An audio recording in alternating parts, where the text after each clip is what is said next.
What's up, fuckers? Hello, ladies. How you doing today? Well, today let's talk about framing. So, once you dig out a foundation, you put down the cinder blocks and everything like that, or you put in the 4x4, 6x6 posts into a pole barn construction job, then you can start with the lumber and you can start framing. Okay? So, you're going to need a hammer, you're going to need nails, possibly a nail gun if you're that privileged. Otherwise, you get blisters all over your hands putting in work, swinging that hammer, and your forearms get big as fuck. Oh, the other framing. Right. Well, did you guys know that I went to college for, what was it, technical engineering? Or no, mechanical engineering technology. Yeah, I went to college for mechanical engineering technology. Well, I went for a year and a half. I never got a degree. Oh, yeah, I was the strongest kid in my junior high. Did you know that? Oh, yeah, I only hold the record for lateral raises by like 100 more than anyone else did. Um, yeah. So framing, how things are presented to you. It's one of the reasons I don't like Facebook once I got on there. It's because I recognize framing. I recognize because of being in music and being in freestyling and doing hip hop, I know how to make words say what I want them to mean. I know how to paint pictures with verbs and adjectives and nouns, of course, and predicates and all that other stuff I didn't learn in high school because I didn't go to. Yeah, I have a high school GPA of 0.0, I believe. Um, so the deal is how people say things. You've got to understand that when a person says something, they're trying to communicate something to you. They're trying to convey something to you. Right now, we have a news media that is anything but news. In the way that they frame their stories, their details, the way that they present it to you is to manipulate you and to get over on you, to con you.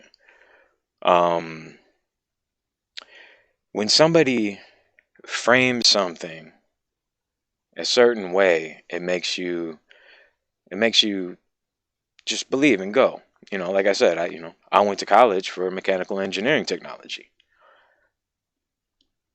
By saying that and framing it that way, you think that I'm a college grad. I have much more experience than I actually do, and you think that I'm probably smarter than I actually am. And while it's a half truth, it's not the full truth because I didn't finish. I only went for a year and a half, and actually, I only went for a year where it was actually mechanical engineering technology. The other half a year was at a community college a year later when I was like, screw that, I can't learn in a structured environment. Well, to be honest, I probably could if I had parental figures that kept me in school past the first football season of high school. Um, Enough of that though. Whatever. The past is not changeable. Only thing that you can change is what's in front of you. I can't even change what I just said. So I'm not going to feel regret for it. I'm not going to feel remorse. I want you to know the truth. I want you to know what's real.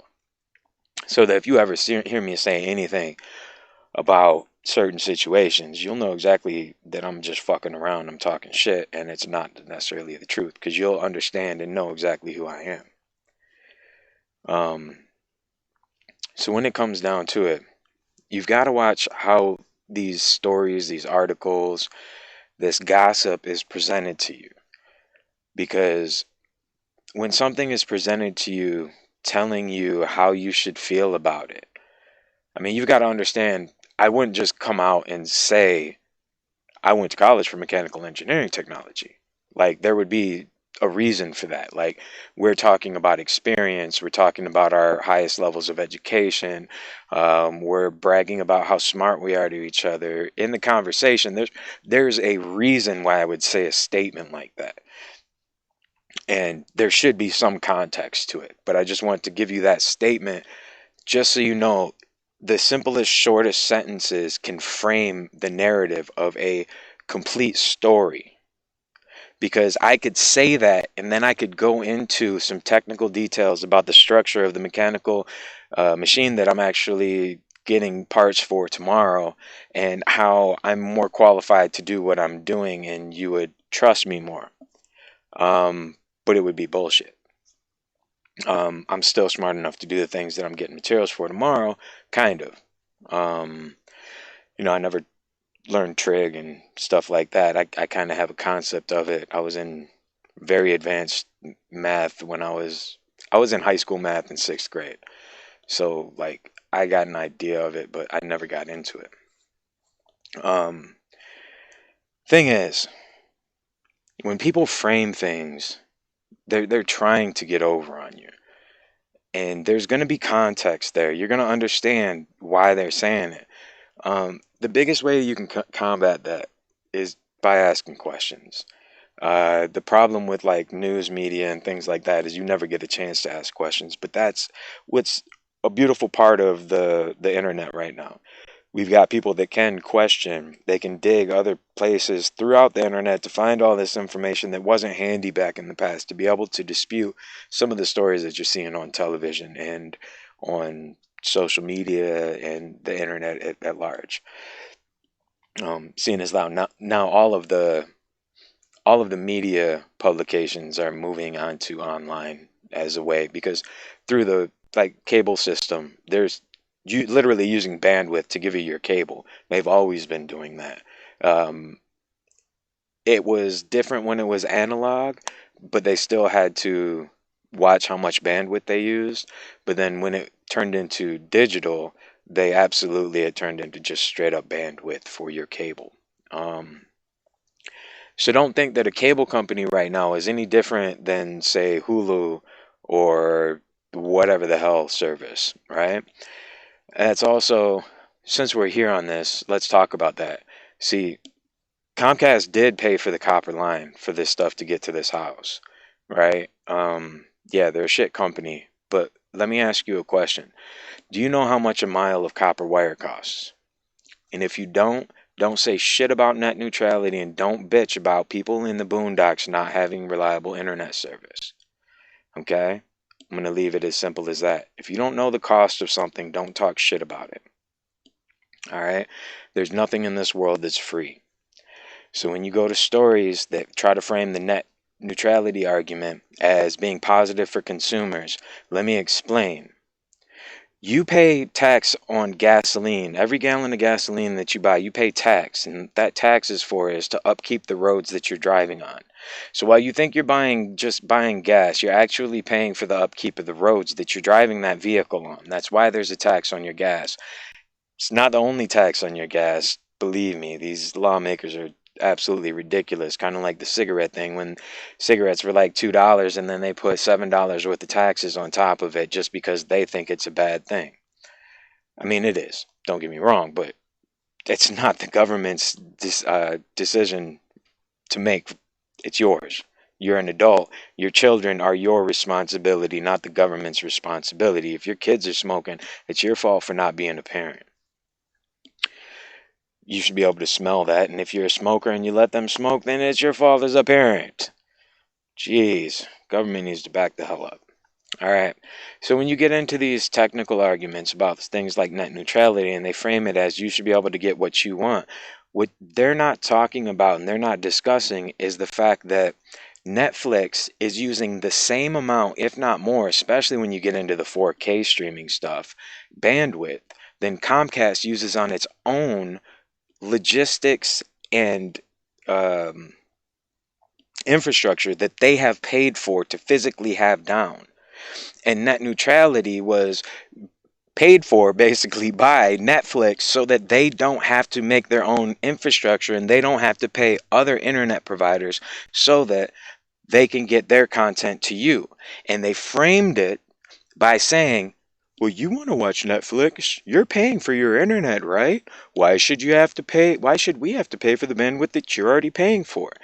Essentially what they're saying is you pay us and we get to eat our cake and we get our cake and get to eat it too. We get to serve you our heavy equipment over the roads that destroy your roads and fuck up the bandwidth for everybody else because there's so much of it coming through the pipe. And you're going to pay us for that. We're not going to pay for that. And there's going to be a law that says we don't have to pay for that. And then we're going to market it and spin it and frame it as you're getting a service that you're already paying double for, that they're trying not to pay for. Framing, people. Framing. When people are talking about a discussion and they don't just tell you facts, or they say really short sentences and they don't explain why, ask why. I know in certain comment sections, like ones we've talked about in the past, your comment will be deleted. I love going through the comment section of a particular website and just finding the quotes. And then you find the quote of the halfway level-headed person that's asking a question that everybody politically hates on that site. And then somebody responds to it like, you're such a dick for even saying this. And it's like, no, it's an actual question. And then you get 5 other pylons. You shouldn't quote them so that other people don't see that information, because that's bad information. And oh my God, you're hurting people by letting them think for themselves. Hide it, burn the books, burn the books. Yes, a science and technology website burns books almost literally every fucking minute of the day, and it's so sickening to watch. Okay, so rant done, but it's frustrating seeing the framing, seeing the way that people change the story by changing the words. I mean, have you ever seen a pile of hamburgers a mile high? Is it possible? Is it a phrase?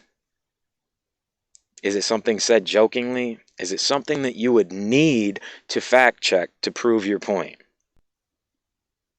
Is it a fact that it was wrong that you can use against somebody when they were joking in the first place and it wasn't a serious comment?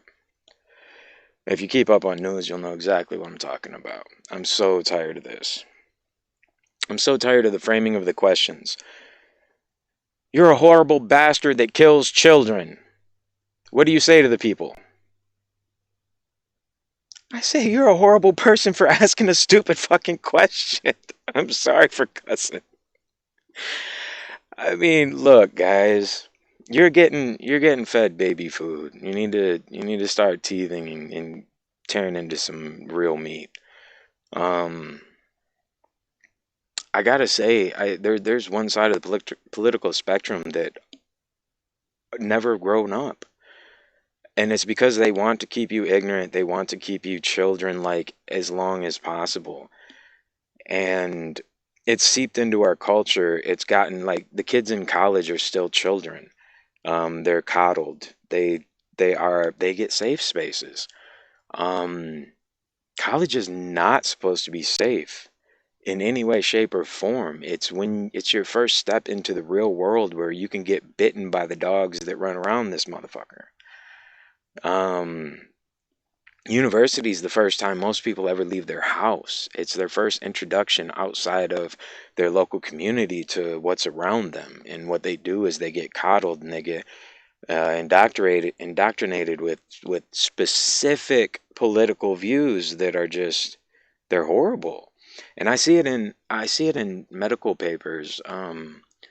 Like, I was talking to a person and they were going to college at the time, and they told me about a class they were taking and a theory that they were studying, and I did a little research on it. I found the person that wrote the paper on it, and it just happened to be a professor at that college in which their undergrad was teaching the class using their stuff for brownie points, and it was the most bullshit, ludicrous theory on the planet. And what's funny is when they were teaching it, the undergrad was teaching it in the class as a proven subject, and having the kids in the class actually go and research it as if it were a provable fact, and making them do things to prove it, even though it's not provable.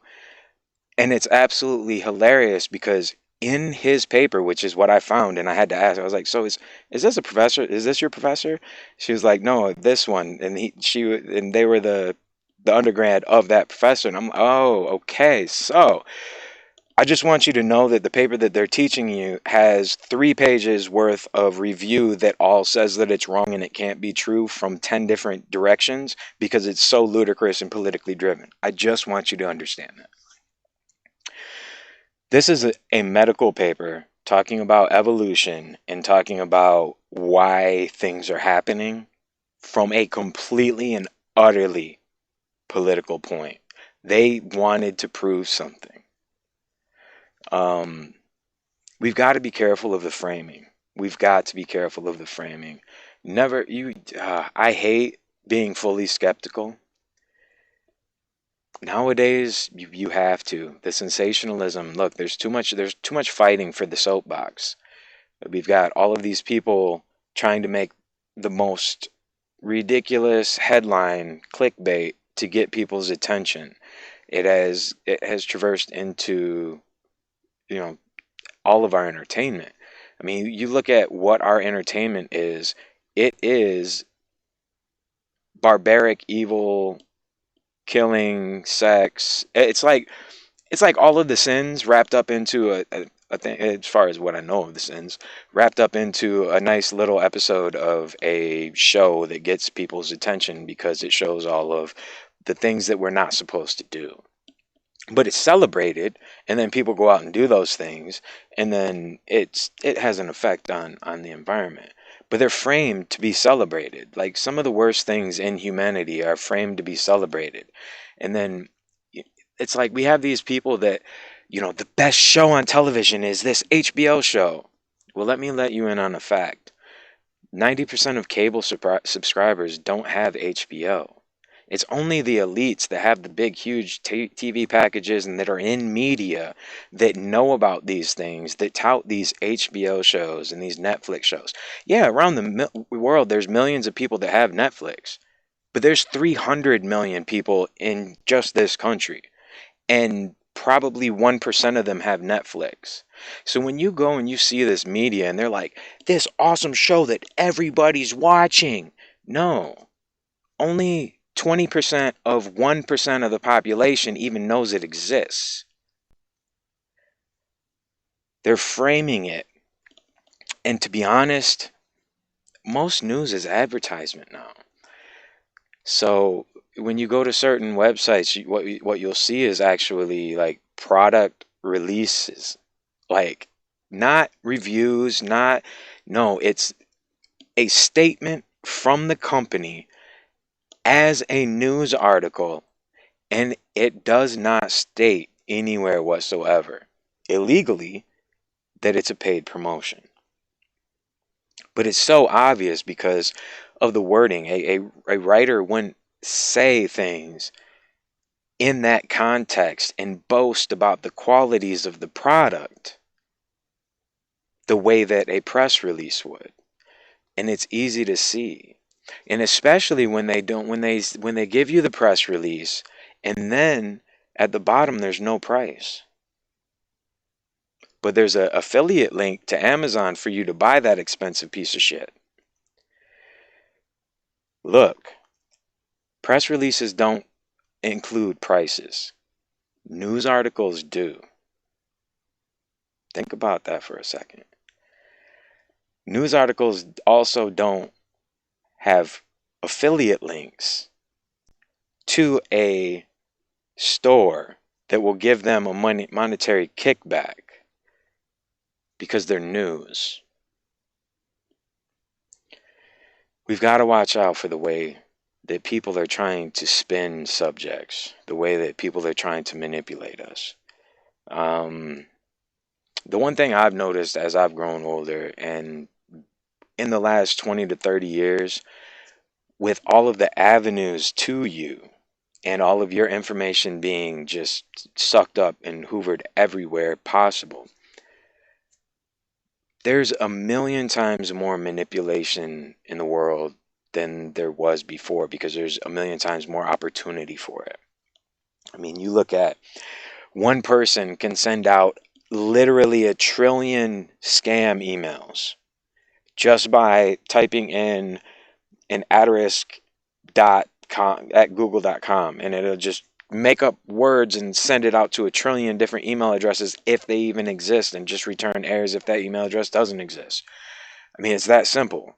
You just have some kind of a dictionary maker or name maker that just makes the names up. You don't need a list of it anymore because you can have little tiny bots that take up no resources that can just cycle through words and names and stuff like that and numbers and make stuff up. And it's going to be an email address because we've got 5 billion, 10 billion, trillion people trying to make email addresses, and we're running out of ways to make email addresses. Bill can't have bill@email.com anymore because there was a bill that already did it. Now it's bill 011187654321. And it's, you can't even have Bill Bradley. It's Bill Bradley 012356 123456789101112. So anyway, yeah, my sister was way older than me, and I'll never forget that song because she used to watch it all the time. I don't even know what show that is from, but I just remember seeing the little pinball machine and they're going 123456789101112. So